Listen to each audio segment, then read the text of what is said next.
Olá, tudo bem? Sou o professor César Garoffo, professor de matemática.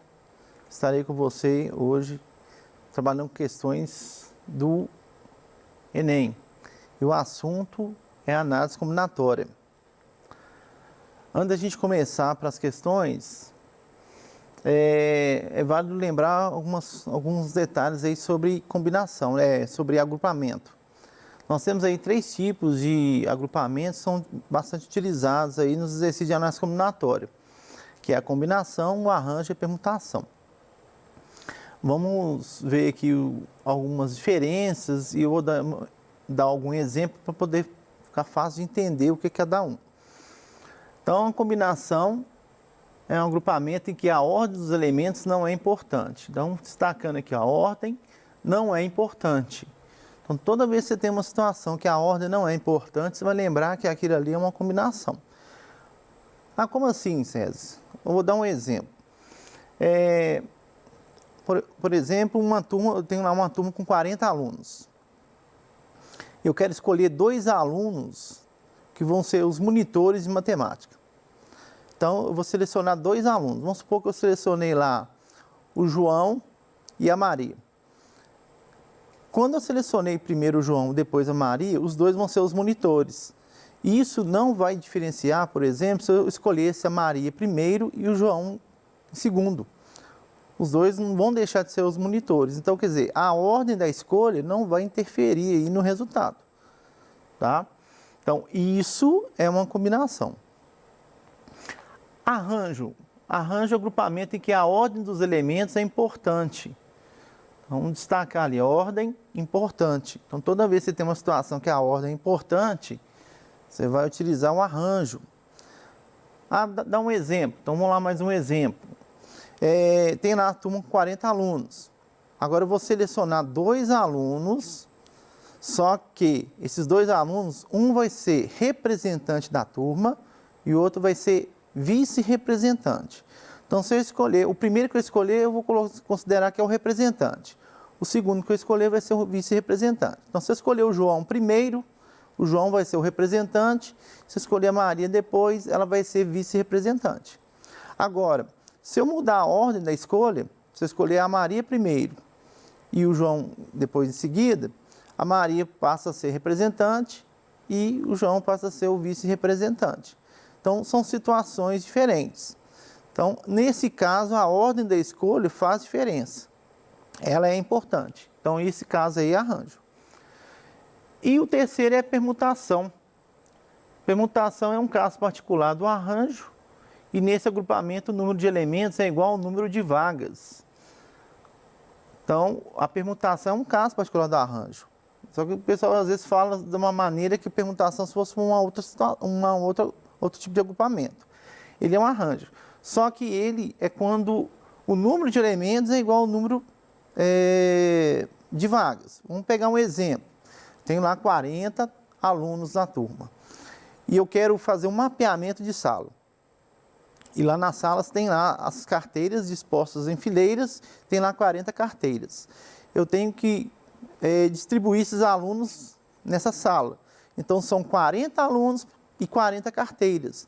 Então, eu tenho o número de elementos igual a 40 e eu tenho o número de vagas igual a 40. Nesse caso, eu vou usar a permutação.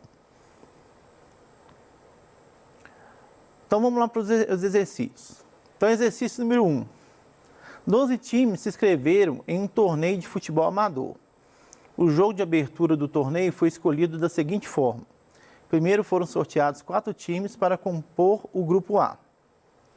Em seguida, entre os times do grupo A, foram sorteados 2 times para realizar o jogo de abertura do torneio, sendo que o primeiro deles jogaria em seu próprio campo e o segundo seria o time visitante. A quantidade total de escolhas possíveis para o grupo A e a quantidade total de escolha dos times do jogo de abertura podem ser calculadas através de: letra A, uma combinação e um arranjo, respectivamente. Letra B, um arranjo e uma combinação, respectivamente. Letra C, um arranjo e uma permutação, respectivamente. Letra D, 2 combinações. E letra E, 2 arranjos. Então, nas alternativas aqui, a gente está vendo que tem a questão aqui da ordem, de acordo com a pergunta. Então, vamos voltar na pergunta para a gente poder ver o que está pedindo primeiramente.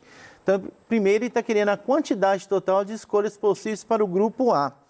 Então, vamos voltar lá no enunciado, lá no início dele, que está falando sobre isso. Ó.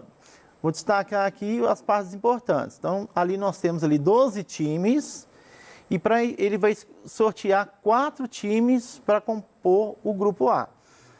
Então, primeiro, vamos definir se isso, a ordem importa ou não. Então, tem lá, por exemplo, dos 12 times eu escolhi o Barcelona, o Real Madrid, o Bayern de Munique e o Borussia Dortmund. Então, está formando lá o grupo A. Mas se eu escolher, por exemplo, Borussia Dortmund, Barcelona, Bayern de Munique e Real Madrid, compõem o mesmo grupo da mesma forma. Ou seja, a ordem, nesse caso, ela não é importante. Se a ordem não é importante, então essa situação é uma combinação. Então, vamos voltar lá de novo na pergunta final, né? Ele está querendo também saber a quantidade total de escolhas dos times do jogo de abertura. Então, voltando na parte lá que fala sobre o jogo de abertura. Assim, ó, em seguida, entre os times do grupo A, ou seja, já foram escolhidos os 4 times. Então, nós temos ali, os times do grupo A são 4. Foram sorteados aí 2 times, sendo que o primeiro vai jogar no seu próprio campo e o segundo vai jogar como visitante. Então, nesse caso aqui, a ordem vai ser importante. Por quê? O primeiro time que foi escolhido, ele vai jogar no próprio campo.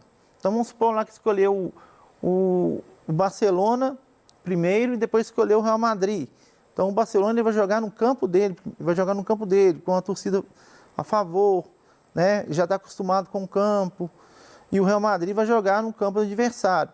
Agora, se escolhesse, por exemplo, o Real Madrid primeiro, depois o Barcelona, então o Real Madrid que passaria a jogar em casa, ele que teria essa vantagem, e o Barcelona que seria um pouco prejudicado, porque ele teria que jogar no campo do adversário. Então, são situações diferentes. Então, a ordem, nesse caso, ela é importante. Se a ordem é importante, a gente já pode descartar que não é combinação. E agora nós temos que verificar o seguinte, olha, são 4 times, né? A gente tem que sortear 2.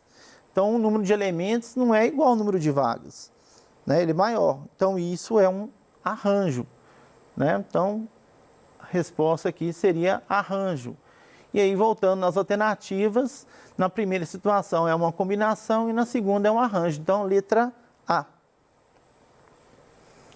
Vamos para o exercício 2. Um artesão de joias tem à sua disposição pedras brasileiras de 3 cores, vermelhas, azuis e verdes. Ele pretende produzir joias constituídas por uma liga metálica a partir de um molde no formato de um losango não quadrado, com pedras nos seus vértices, de modo que 2 vértices consecutivos tenham sempre pedras de cores diferentes. A figura ilustra uma joia produzida por esse artesão, cujos vértices A, B, C e D correspondem às posições ocupadas pelas pedras. Então, tem aí o desenho da joia. Lembrando que aqui o A, B, C e D são só os vértices, só para identificar que tem as pedras nesses vértices aí. Mas não tem muito a ver com a questão da posição. Com base nas informações fornecidas, quantas joias diferentes nesse formato o artesão poderá obter. Então, tem lá as alternativas. Letra A, 6, letra B, 12, C, 18, letra D, 24, letra E, 36. Então, vamos verificar lá as partes importantes do exercício, né? Vamos verificar lá o enunciado. Aqui, a primeira coisa importante que tem aqui, que fala que são 3 cores. Aí ele fala vermelhas, azuis e verdes. Quais as cores não importam, né? Poderia ser ali preto, branco e amarelo. Então, as cores ali para a gente não é importante. O importante é saber que são 3 cores diferentes. A joia, ela tem um formato de um losango não quadrado. Essa informação também é muito importante. Nós vamos entender ela logo adiante, aí que eu vou explicar um pouco sobre isso. Vamos ver que tem uma diferença aí que interfere no cálculo.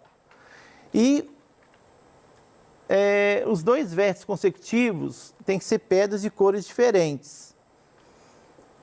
Então, vamos explicar cada uma dessas aí. Então, aqui eu tenho o seguinte, olha. Eu tenho um desenho aqui de duas joias. A do lado esquerdo, a gente pode observar que tem lá o vértice A em cima e o vértice C embaixo, e a esquerda D e a direita B.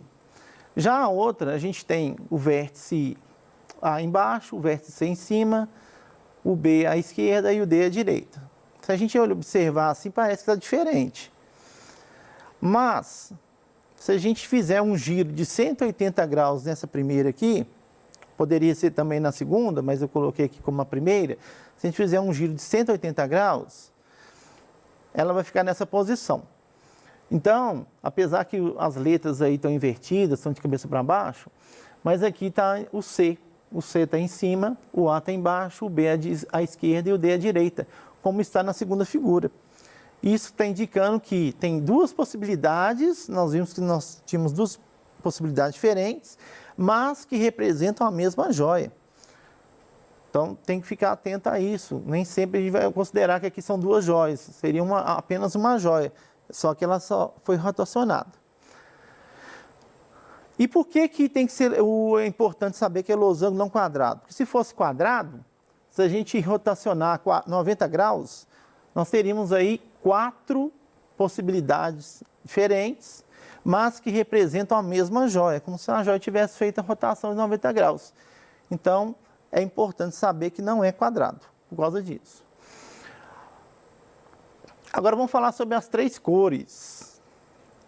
Nós temos 4 pedras. Dessas 4 pedras, nós temos 3 cores. Então, se a gente for distribuir uma cor para cada pedra, então, cada pedra com uma cor diferente.